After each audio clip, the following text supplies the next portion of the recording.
Very good evening, ladies and gentlemen. We welcome you all to this evening session. So at TiE Chennai, we conduct multiple programs like the Member Connect, the Mentor Connect, and the Leader Connect programs. So this session will be a part of the Leader Connect series. But before we start the session, a big shout out goes out to the Young Entrepreneur Academy for sponsoring today's session. Thank you, Ms. Rashika. You can approach her for further details. So the Young Entrepreneur Academy is a US franchise that teaches entrepreneurship to 11-year and 18-year-olds. So we hope you had the opportunity to visit new startups who are displaying their services using stalls. So the new startups are the Profile Bot, which provides profile analysis using AI, MK Systems, which provides web hosting and customized software, Zen Online provides IT infrastructure solutions, and Shade 6 provides AR and AI services to its clients. Now let's move on to today's session. So this session will be a fireside chat followed by question and answers. Now since this is a Leader Connect series, we have two successful leaders. So the moderator will be Mr. J.Krishnan, who is the CEO of Unity Solutions and a charter member of TiE Chennai. A little background of Mr. J.Krishnan is he is an alumnus of IIT Madras and IIM Calcutta. He was the advisor to SIFI between 1997 to 2002. He was also the CEO of the IPL franchise, the Deccan Chargers. At TiE Chennai, he mentors budding entrepreneurs and he is a mentor. Now we request Mr. J.Krishnan to introduce the speaker.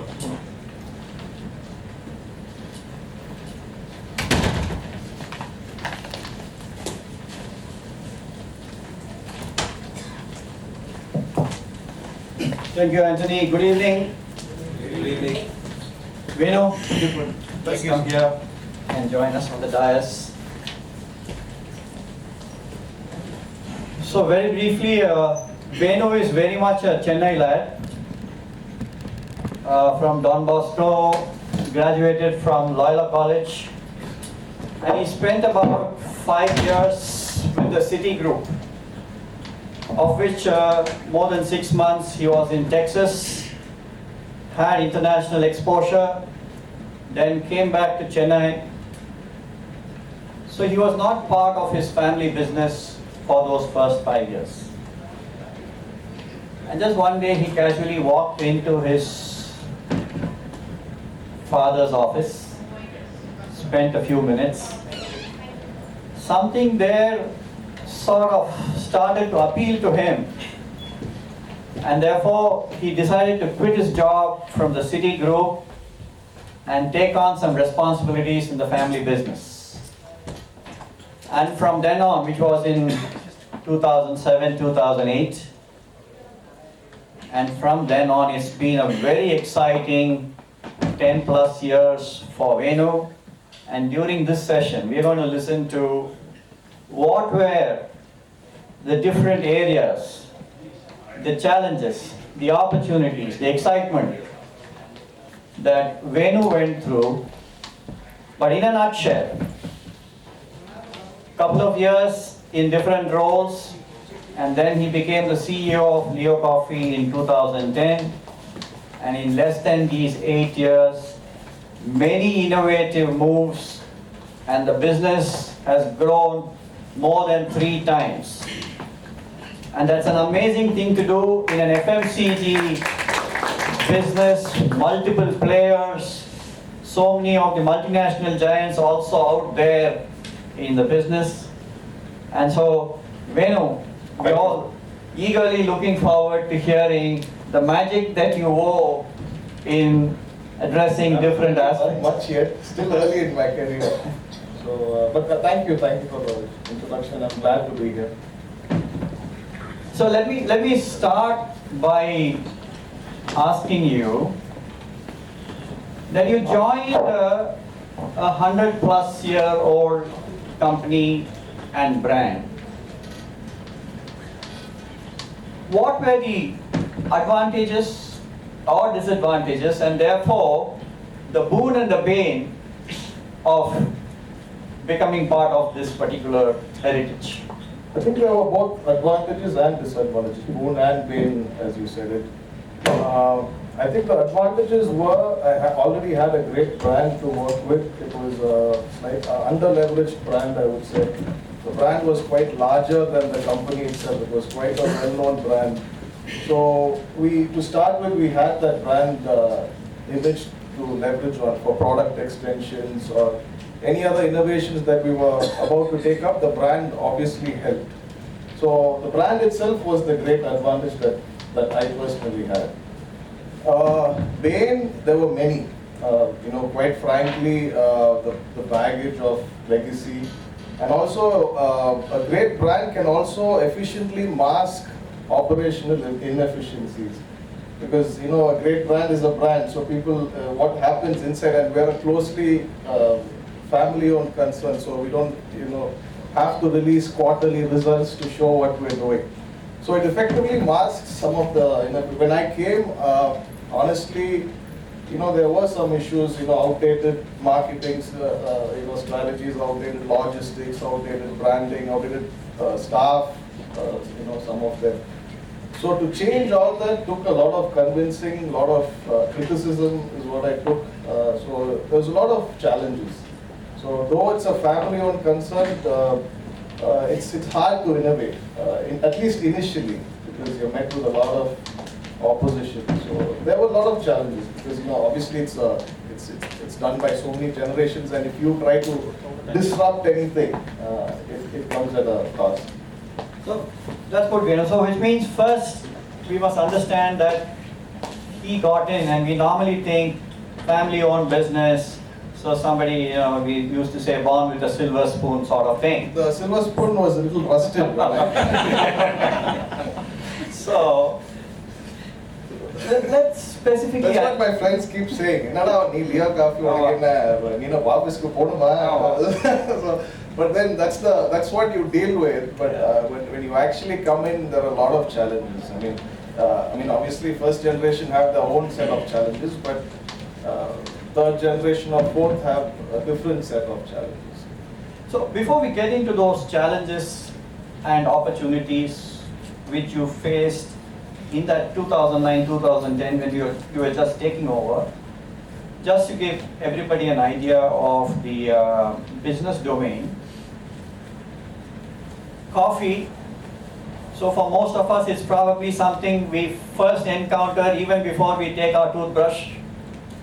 For some maybe toothbrush and then later a cup of coffee. Anybody here who can do without a cup of coffee in the morning?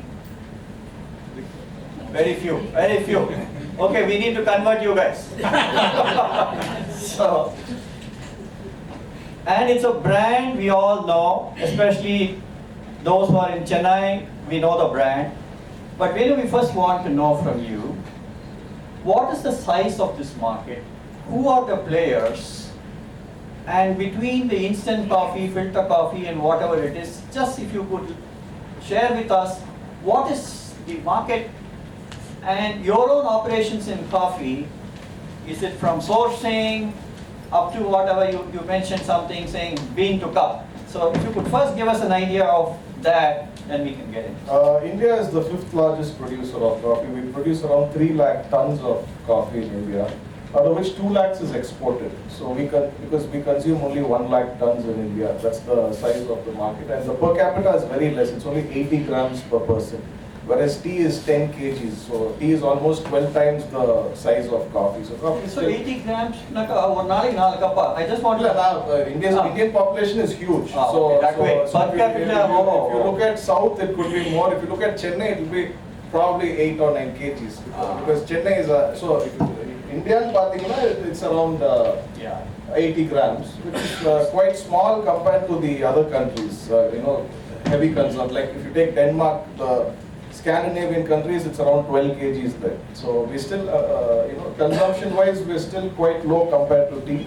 And the instant and filter segment is roughly divided 60-40. 60% is instant, 40% is filter coffee. Among the, in the instant segment, it's dominated by only 2 players, Unilever and Nestle. That is your brew and Nescafe. Because that's a highly organized sector, the instant sector. The other 40% is the filter segment where we are predominantly present. That sector is highly fragmented because there are a lot of small players like your Sundaram Coffee, Raman's Coffee. There are many individually owned coffee brands as well. So that's more fragmented, but now slowly, we are also seeing some consolidation in the filter coffee vertical as well. And if you look at the larger players, there are around 5-6 players who are generally family-owned in the filter segment. Corporatization of the filter segment it seems to be a challenge because Tata Coffee hasn't done really well yet in the retail segment. So the family-owned businesses are doing much better. Even Unilever's has Brew, which has a filter coffee brand as well. So though they are much bigger, compared to the family-owned brands, they are still smaller.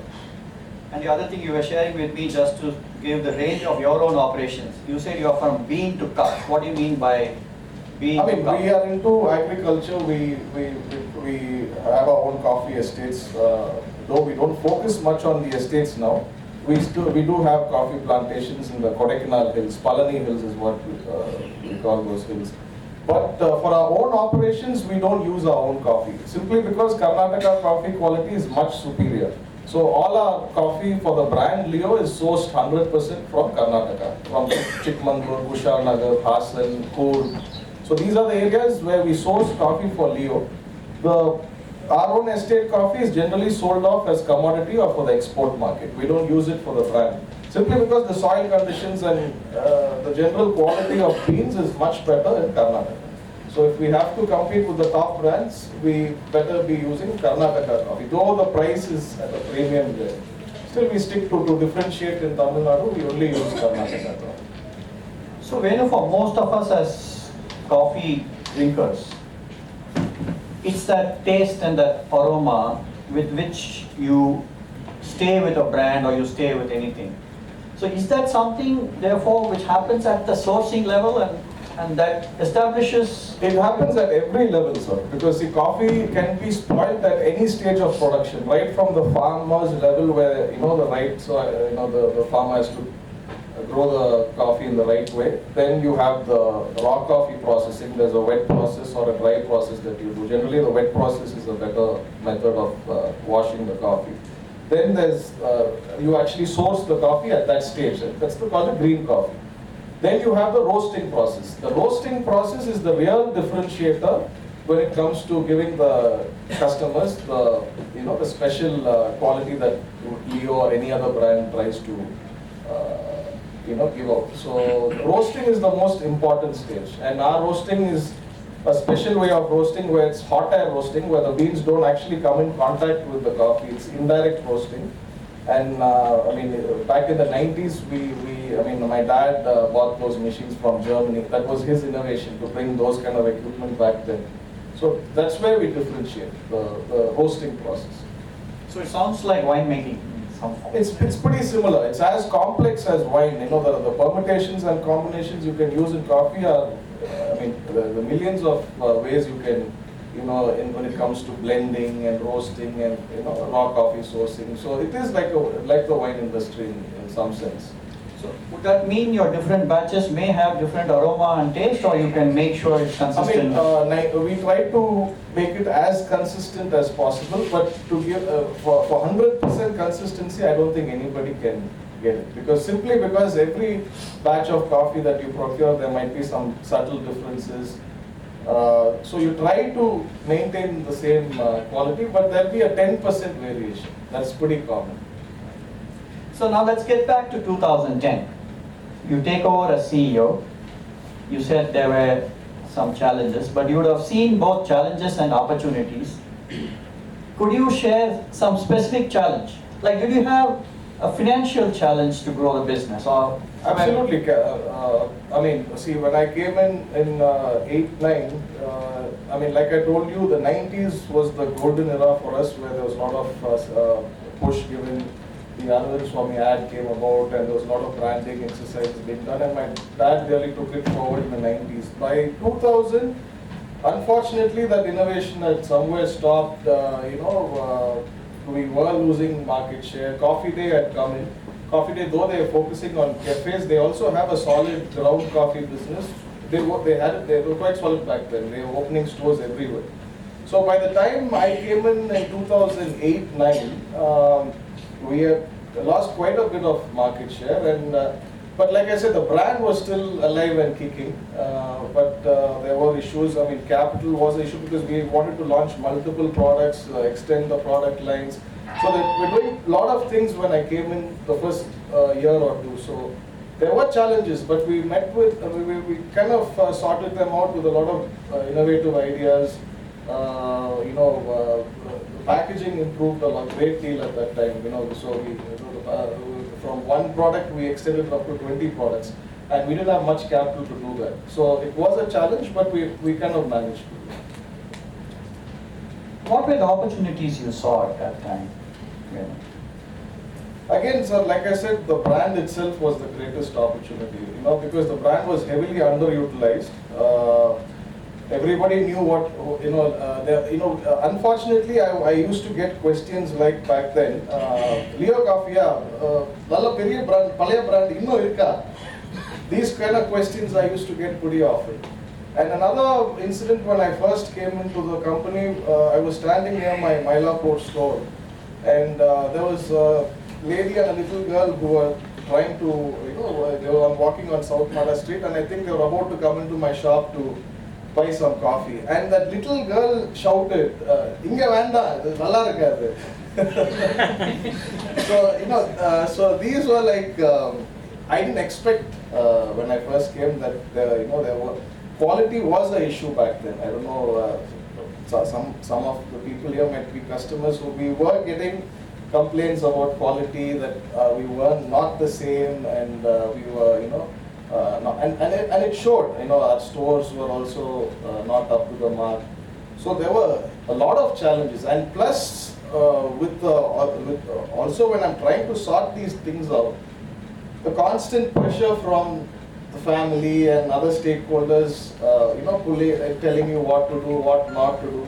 You're not given a very free hand, at least initially, and I still have problems with that. But those were, some of the, more than, raising capital was a challenge, but more of convincing people, convincing the family, innovating, that was the main challenge. Because from 2000 to 8, we were degrowing, that was for sure. So to bring the graph back on top, the first couple of years was a huge challenge. So in that specifically, Venu, so let's go back to that scenario. You lost market share. Yeah, Okay. we pretty much lost a lot of market share to Coffee Day. And maybe new entrants have come into the market. Only Coffee entry Day? barriers are quite immense in our industry. So we got lazy. It wasn't like new entrants came in droves and we lost market share. It was mainly Coffee Day who came in. But it was, our lack of innovation and doing things that led us to those years where we were slow. So for you to get back your market share and go on the growth path, was it more reach or was it product variance? What was your strategy? It was absolutely a counter-attacking strategy that I personally worked for. What I thought was the only way is expansion with the limited resources that we had. So, till I came in, we were only a Chennai-only brand. We hadn't even gone past Chennai, even to the neighboring towns. So our main source of revenue was our outlets. That is our retail outlets. We had 40 of them. We hadn't really gotten into which were your own stores? Our own stores.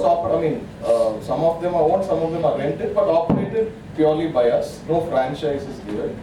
And the distribution arm was there, but very weak. That is the packed coffee segment, where it goes to the supermarkets. That my dad had started in the 90s. Then again, he had to backtrack because there was no chicory blends then. So, that vertical was a little weak. So what we thought was, what do we do to get out of Chennai? What do we do, or even within Chennai, how to grow the market? That's when we came up with this idea of, we are known for fresh grinding. So customers like to come to our store, sit there, have the coffee ground and take it with them. But this was primarily the older crowd, the older generation who liked doing this. The younger people didn't want to come and sit in our store for 15 minutes, wait and get the coffee ground. So what we did was How many here have actually waited and had their coffee ground and taken? Oh, quite a few. My dad will be very happy.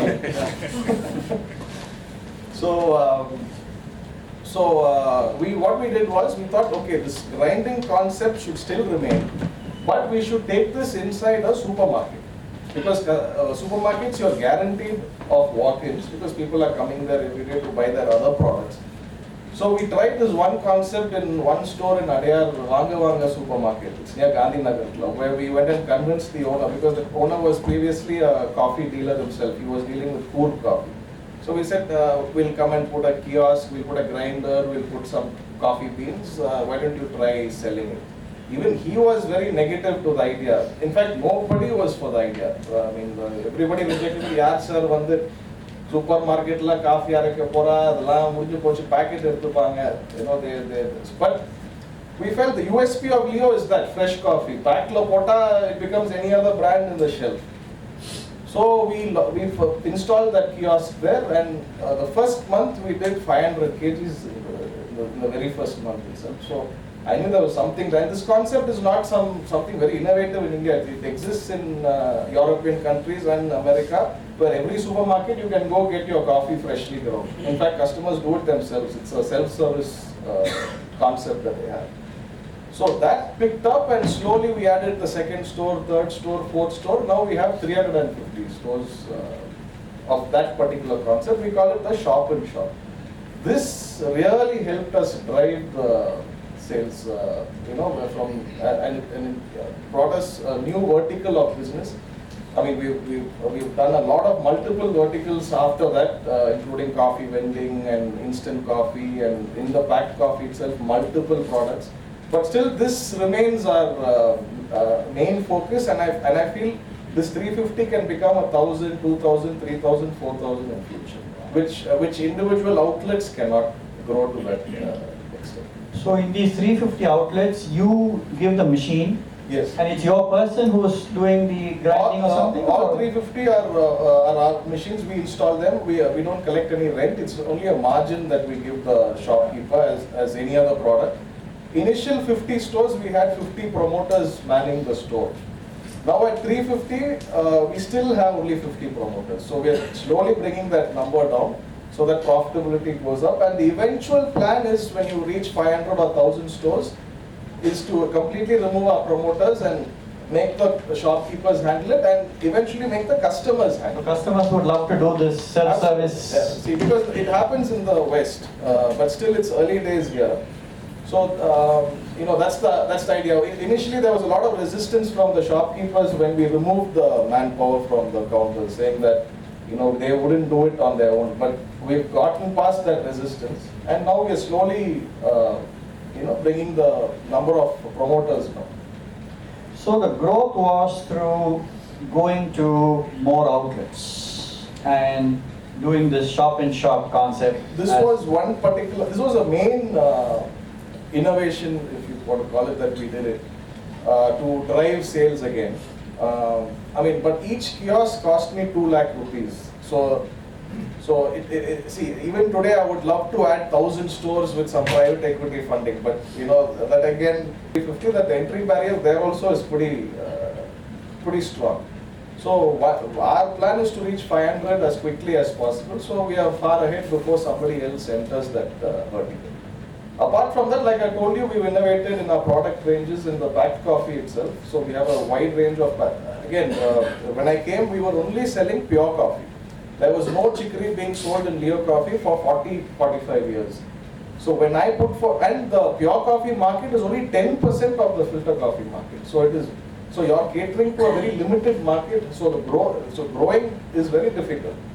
So when I tried convincing, Chicory is the one which adds aroma, is it? Chicory adds thickness, and it gives you more cuppage.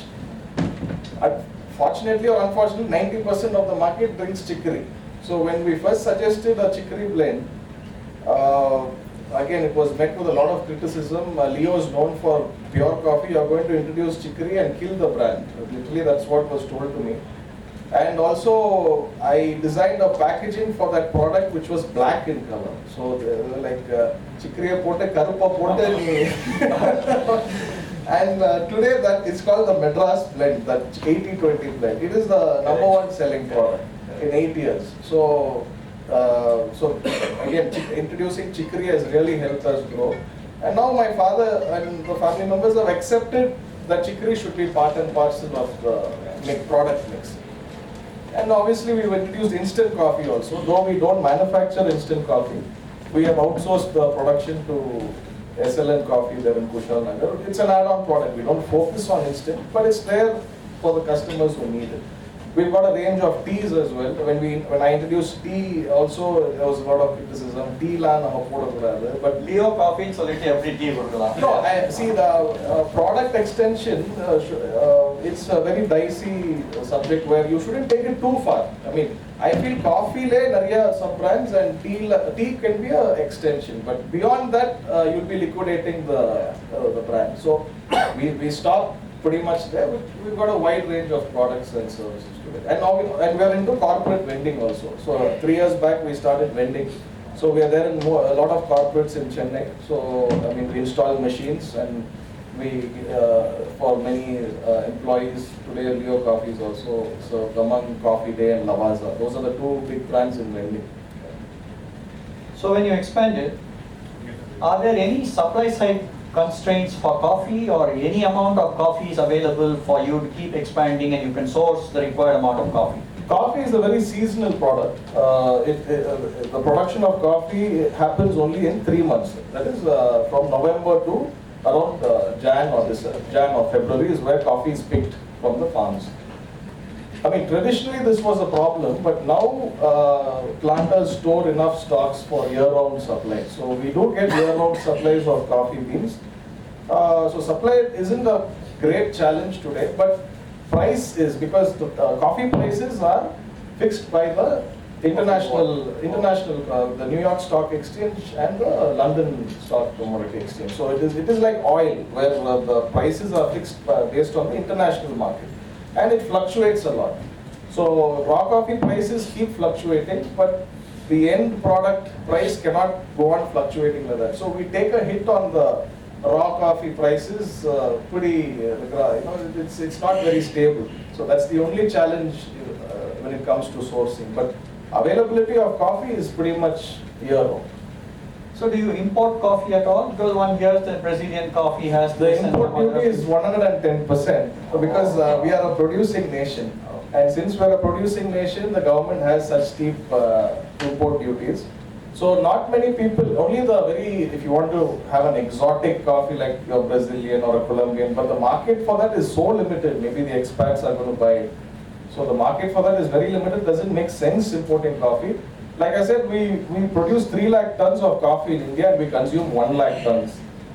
If we reach a day where we start consuming more than 3 lakh tons, then our export market will close down and we'll become an importer. We'll become a net importer. I want that day to happen pretty soon, because we were at 50,000 tons consumption only 25 years back. Now we've reached 1 lakh tons. So that the rate, I mean, North India is pretty, it's starting to pick up. Coffee is consumed in North now. I mean, the growth is still pretty slow, but hopefully in another 10-20 years, our consumption crosses 3 lakh tons. No, the 3 lakh tons, if we translate into cups per day, what do you think is the average consumption? 4-5 cups a day, little more? With a kilo of coffee, you can make 120 cups. So, I mean, I don't know how to convert that. But it's 1 lakh tons, as I told you, 80,000 to 90,000 kgs will be consumed in South India. North is very minimal. It's only the cafes that they've opened recently and the instant coffee segment to a certain extent. But the filter R&G segment, I mean, we are into e-commerce as well now. We get a lot of orders from the North, which we ship. It's mainly the South Indians living there. So North Indians are still learning. Sometimes they buy a coffee and straight away mix it with milk and try to drink it, and then they call us for complaints. So still, that's a challenge. The problem with filter coffee is also you need to have a knack to make it. The product itself isn't enough. A good human being to make it and a good equipment to make it. These 3 things only, if it combines, you get a good cup of coffee. So you spoke to me, Venu, of a concept you said is jumping curves.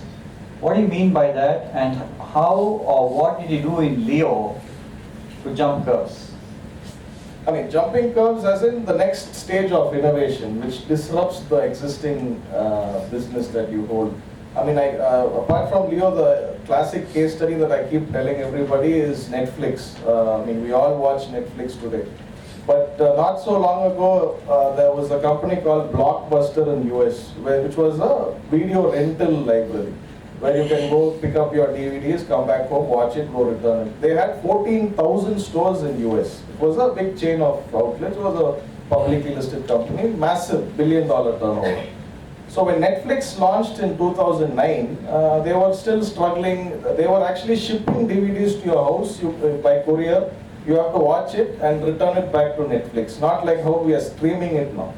So that was a very expensive way of doing it. You know, courier charges, half the customers won't return the DVDs.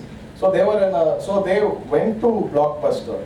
Reed Hastings went to Blockbuster and he said, this is our concept. Once internet speed becomes a little better, we want to stream movies online. So please buy us out. You know, we'd like to be part of Blockbuster. They point blank rejected the idea and you know, they sent them back. So within 3 years, Blockbuster went bankrupt. Netflix grew to such a large extent that today Blockbuster is from 14,000 stores to 0 in 3 years. So similarly, what I mean by that is your existing business model or your existing supply chain model or your existing product ranges, you have to keep innovating, even if you're just a coffee company selling coffee. See, for us, the product innovation might not be as fast as a software company, because coffee is going to remain coffee. There's not much changes you can make to it.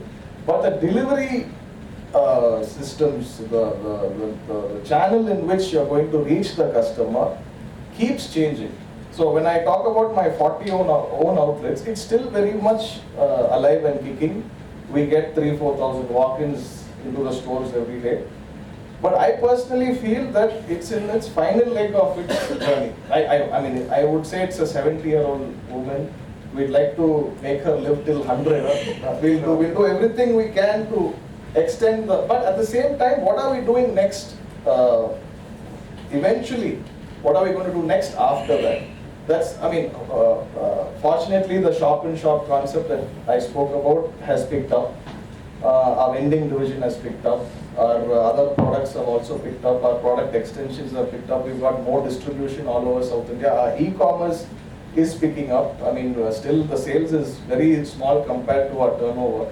But we are there in our own website, we're there on Amazon, we're there on all marketplaces. We have our own mobile app, both iOS and Android. You can order coffee through our apps, though we get a few orders a day. These are the steps we are taking for the next curve. So what you're saying is you anticipate that people will stop coming to your shops. People still go to libraries to read books. But how many of them are going? I hope my stores last another 50 years. I hope they last longer. But you never know, so you got to be prepared for the next stage of innovation. How are you going to, see, modern trade in India is still very new, it is growing, a lot of international chains are coming in. So if you can find a spot inside their store, that's prime real, so that is what we're trying to do. I want to ask you another question based on what you said. So your, let's say, consumer of the earlier era, they come to your shop, get it ground, go back. In coffee, does it happen that if my grandparents were Leo coffee drinkers, parents are Leo coffee drinkers, I am a Leo coffee drinker, is it like the Hindu?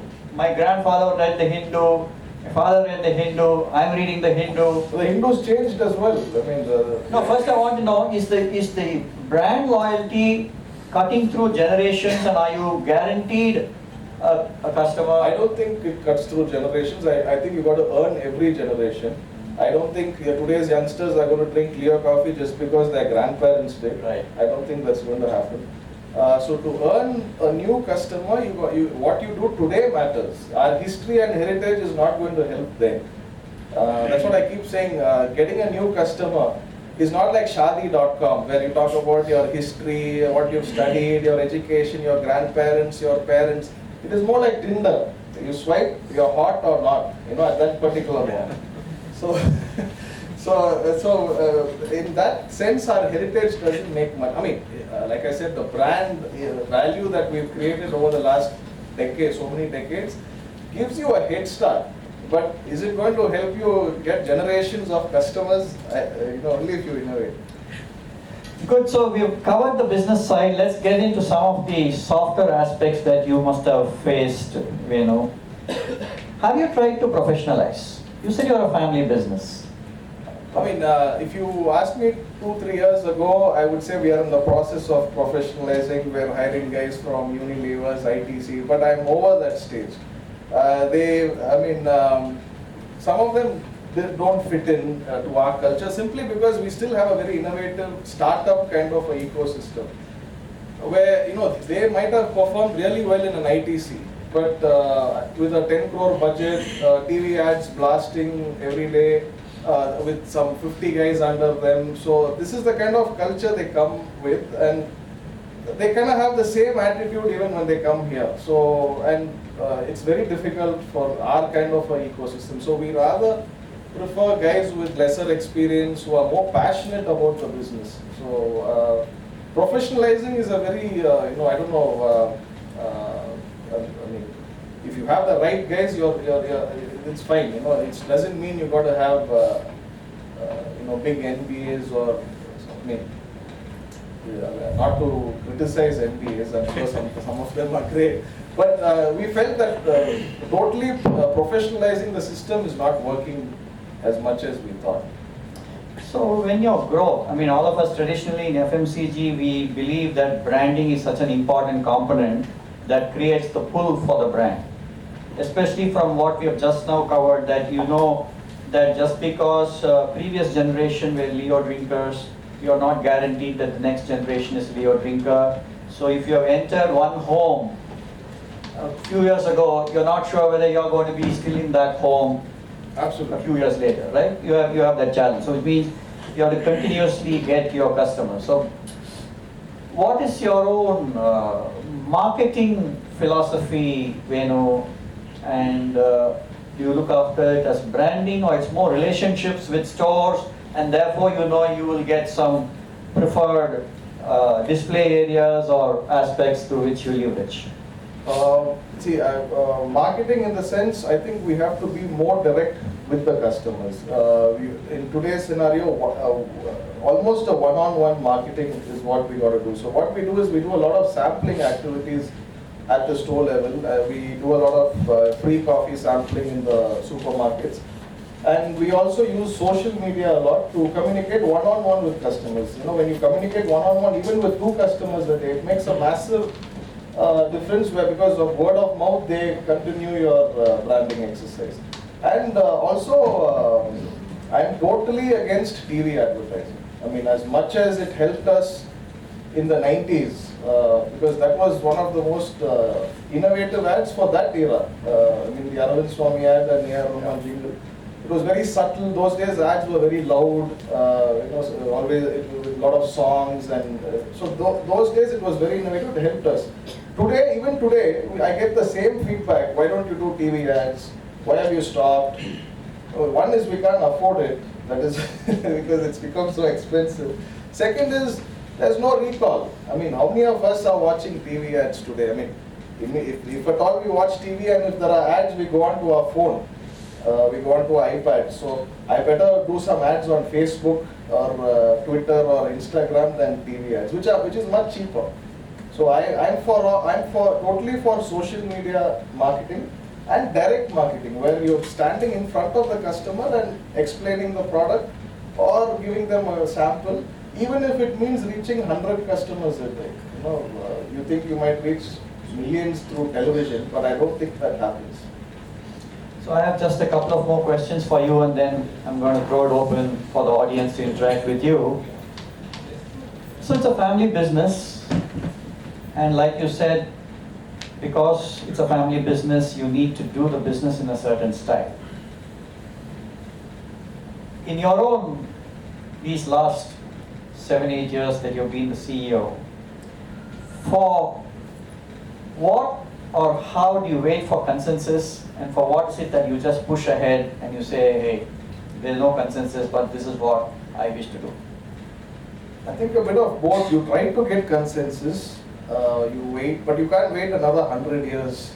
So sometimes you got to push, sometimes you got to, even if it means you get criticized, you get blamed. Because when you innovate, you do 10 things, 7 things, if they go right, it's a big thing. So invariably 3 or 4 go wrong, and those are the things which is most focused on. So it's about, we've been pushing through it. You know, every product that we've launched, every innovative marketing strategy, everything has been, you know, through push. I mean, mostly we say yes, we got to do this, and some succeed and some don't. But you got to see. I've understood one thing is, whatever you do, criticism is there. So might as well do it. Whether you succeed or fail, people criticize. So you go ahead. You know, I think being an entrepreneur, you have to have that guts to do it. You know, when you look for too many consensus and everybody to say okay, I don't think it will ever happen. And my last one, and then I'm going to throw it open to the audience. So Venu, if you were not part of the Leo family, would you have got into coffee as a business, as an entrepreneur? It's a very difficult question. No, why? Because coffee as an industry, the entry barriers are pretty heavy. You know, a lot of people think selling coffee is easy, and a lot of young entrepreneurs are getting into it thinking it's easy. It's simply not, because the brand loyalty is so immense. Like, I would only put coffee after liquor and cigarettes. Because if you're a single malt drinker, you'll drink only single malt of that brand. If you're a smoker and you smoke one particular brand of cigarette, you won't change. Similarly, coffee, to get another brand to shift to you, it takes a lot of effort. At least in the ground coffee and in the consumer space. I mean, the liquid coffee is maybe slightly more easier. So the barriers are immense. So to choose that as a, but obviously I come from a coffee background, so I was passionate about it. So if I had the passion, end of the day, you got to do what you're passionate about, however tough the industry is. So I really don't know if I had the passion, I would have gotten into it. But it's a very hypothetical situation. No, it may not be coffee as a brand, but in coffee I'm now seeing so many roadside coffee stalls coming up, coffee pubs coming up. Coffee is pubs? there the Starbucks equivalent culture which you see will come in India? It definitely has come, it will come, it will stabilize, but it's also very cutthroat. The rentals are killing. Not many chains are making money. Not the individual cafe owners are also struggling. It's a struggle.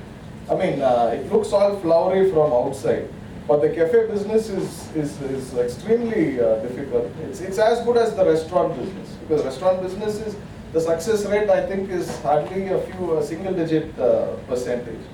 So it's similar to that. So it comes with a lot of challenges. But I mean, why I said the family-owned businesses are the ones who are successful in coffee is simply because of the passion.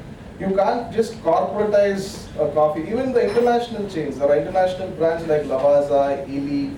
These are massive companies which are family-owned. Because like the wine industry, wine industry is predominantly family-owned. So you got to have a passion for it. Good, great. I think we have covered a lot of ground, and we have heard from Venu how he joined, how he saw opportunities, how he's grown the business, been innovative, managed family plus. Another thing is, it's not like I've achieved everything. No, it's a journey. I still have struggles today, a lot of them. so it's a journey.